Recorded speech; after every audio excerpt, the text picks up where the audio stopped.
Shalom adik-adik SD Kristen Elim yang diberkati Tuhan.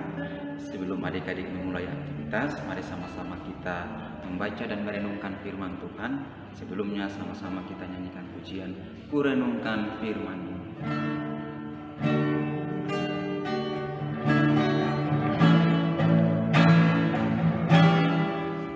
Ku renungkan firman-Mu siang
Tuhan Yesus, kami sungguh mengucap syukur kepadamu di saat pagi hari ini.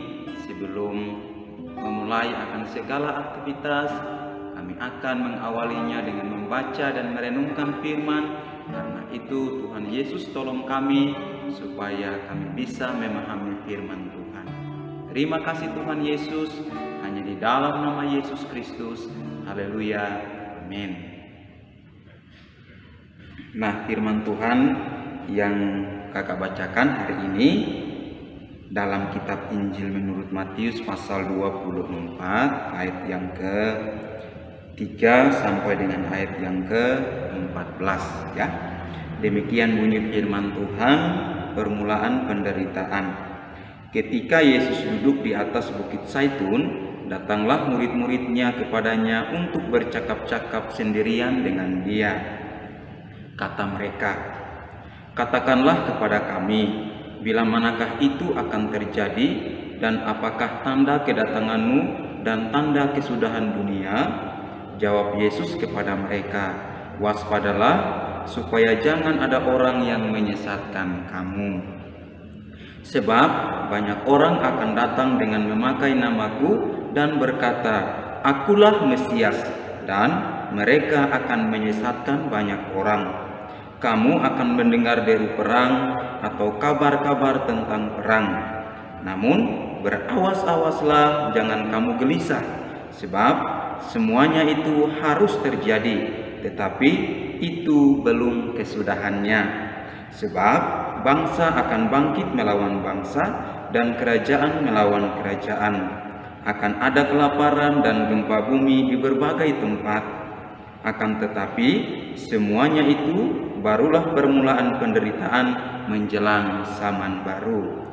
Pada waktu itu kamu akan diserahkan supaya disiksa, dan kamu akan dibunuh dan akan dibenci semua bangsa oleh karena namaku, dan banyak orang akan murtad dan mereka akan saling menyerahkan dan saling membenci. Banyak nabi palsu akan muncul dan menyesatkan banyak orang.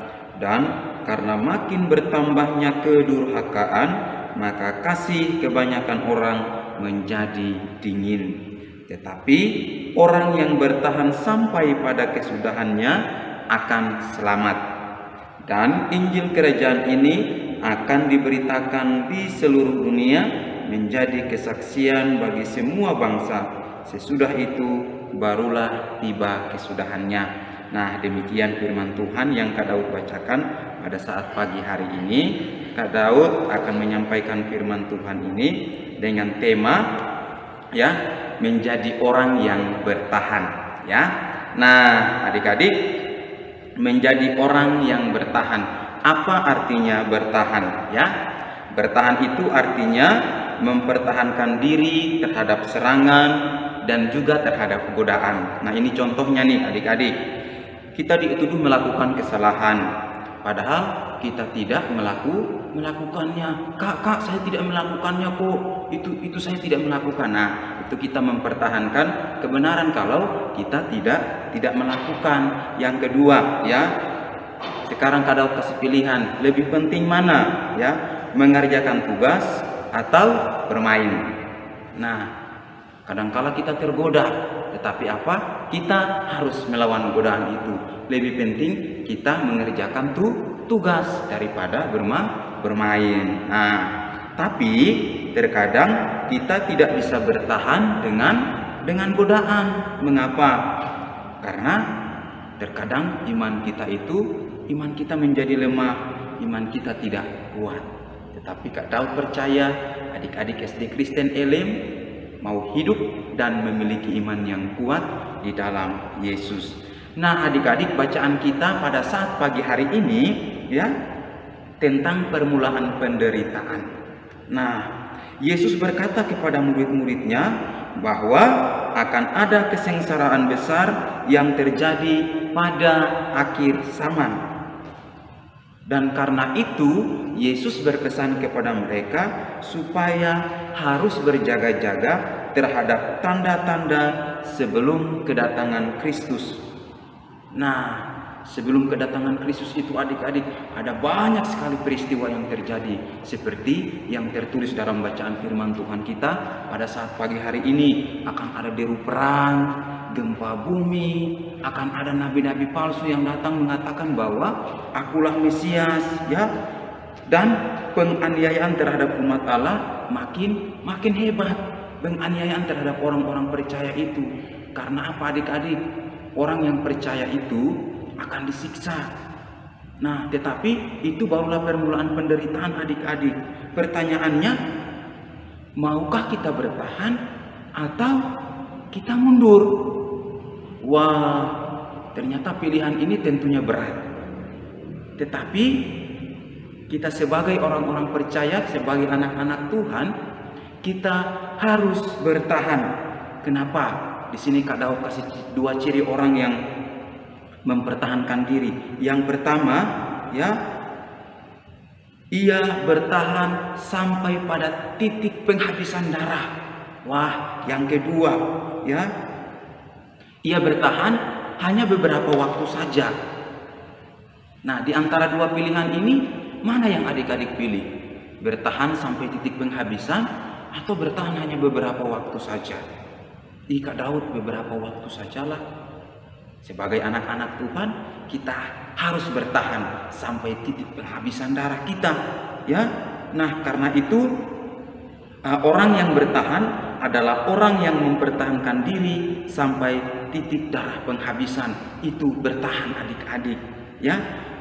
Menjadi orang yang bertahan, ya, itu tidak takut menghadapi atau mengalami penderitaan, ya, atau keadaan menyedihkan yang harus ditanggung. Penderitaan itu keadaan yang sangat menyedihkan yang harus kita tanggung, ya. Sekalipun saya dibenci, saya tidak disukai, sekalipun harus dibunuh dan mengalami penindasan, saya harus bertahan sampai pada titik penghabisan darah, ya.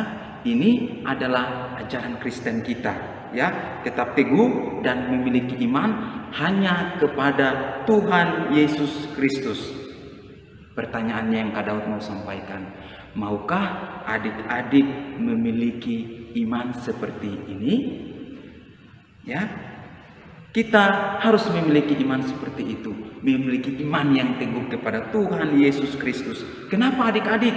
Karena orang yang bertahan sampai pada kesudahannya, firman Tuhan berkata akan selamat.